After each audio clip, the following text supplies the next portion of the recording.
Hi everyone, I hope you can hear me okay. It's a bit loud. I am in the mountains in Georgia. My kids are on spring break and it's either we listen to this babbling brook or we listen to my babbling children. So I hope this is okay. I'm not gonna make this too long. I'm not doing a written out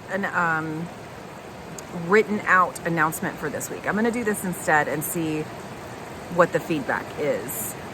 Normally I would be in a professional setting, but I have, as your classmate Sheena will tell you, I have had to do student meetings out in the woods like this too. So, it's fun for me, maybe a little change of pace for you.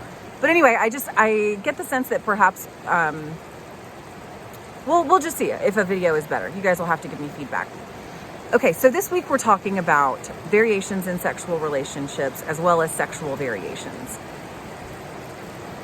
There's not too much, I don't think this week that there's too much reading that is like confusing or conflicting or that should be difficult to comprehend.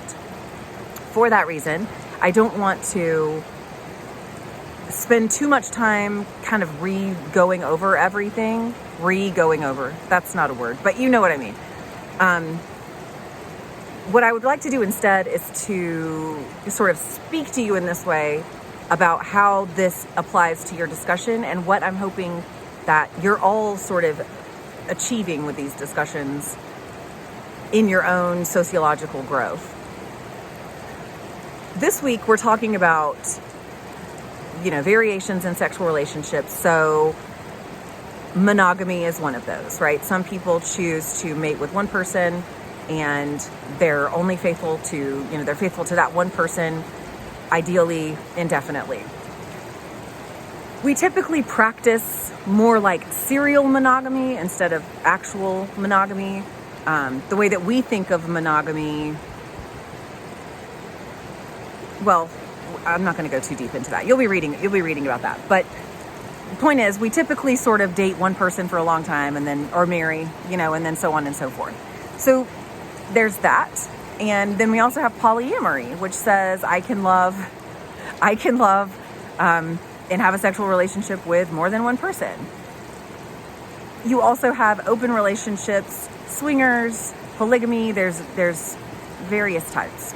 So I mentioned that I don't want to focus too much on that. I want to focus on the discussion for this week because I also want to take that back to some of our other discussions.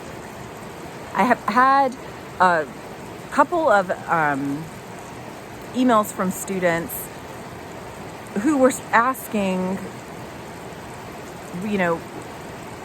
why are we questioning heterosexuality? If I'm a heterosexual, why is this class forcing me to write something that, might say that heterosexuality is not the best way or something along those lines. Same with, you could insert any topic here.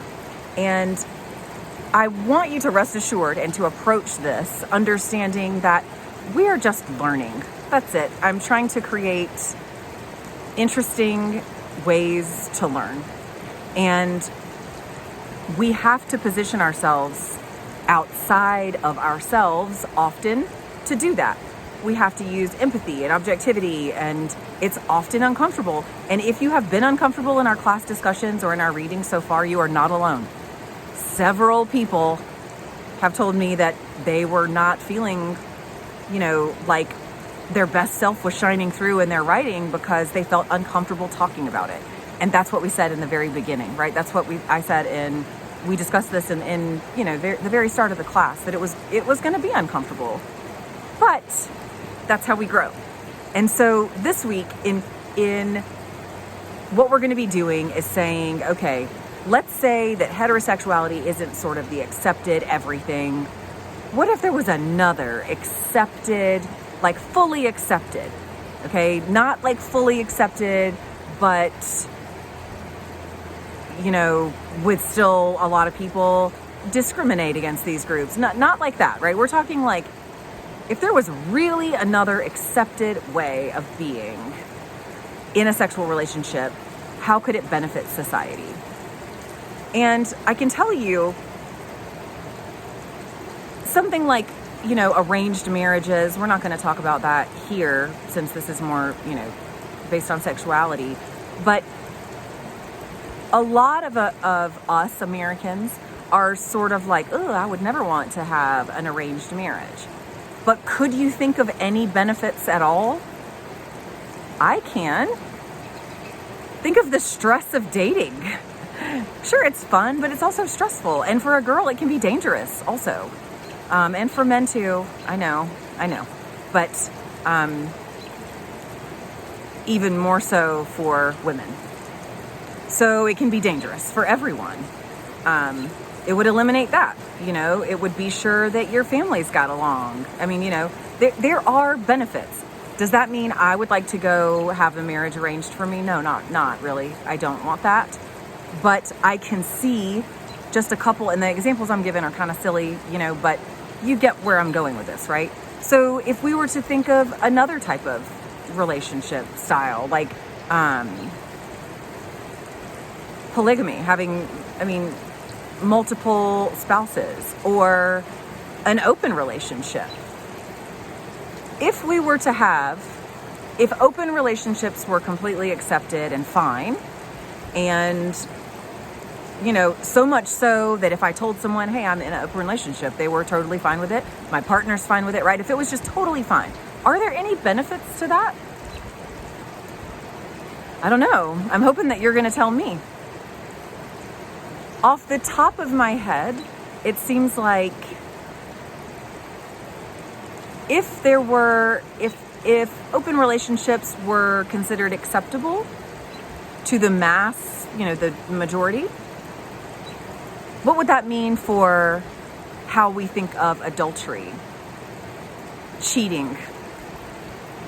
If we accepted that as truth, whether it is or not, if we just accept it as truth, this is hypothetical, that people, maybe the person you're in a romantic relationship with, sometimes you have sexual feelings for someone else. If we just accepted that to be true, that I can be committed and married, but have sexual feelings for someone else.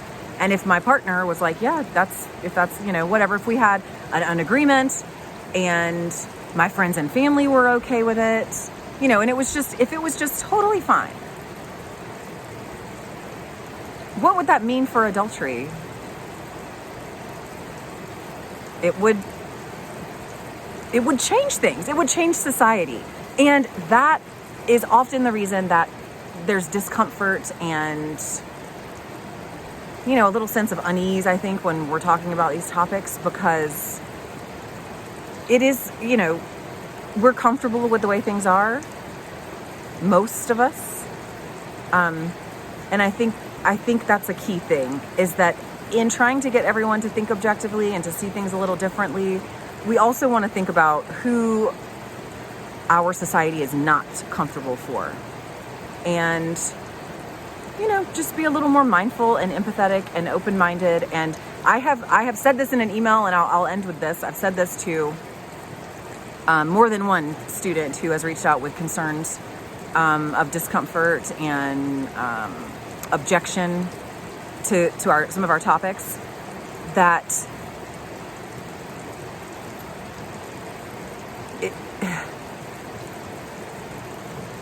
if you leave this class and at the end of it, I've introduced you to all these different concepts and types of relationships, and you're learning about, this week there's a reading, you'll see, we're learning about a lot about sex, right? In every possible way. And so if I sort of open your mind and you read about all these and you're like, okay, I understand that, on an objective level, and then you leave this class and you say, I have never felt more certain that I want to be, insert whatever you are, that is still growth. You have still grown. If you do nothing but get more steadfast in your own beliefs and your own value systems after this class, you have grown and you will have succeeded. That's how I take it anyway.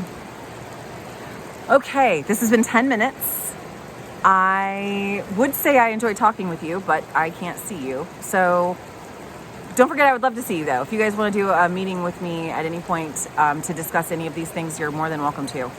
Let me know if you happen to message me for some other reason. Let me know if the video is better for you, if you prefer it written. I personally prefer things written. I know others prefer video. So, okay. I look forward to your discussions this week.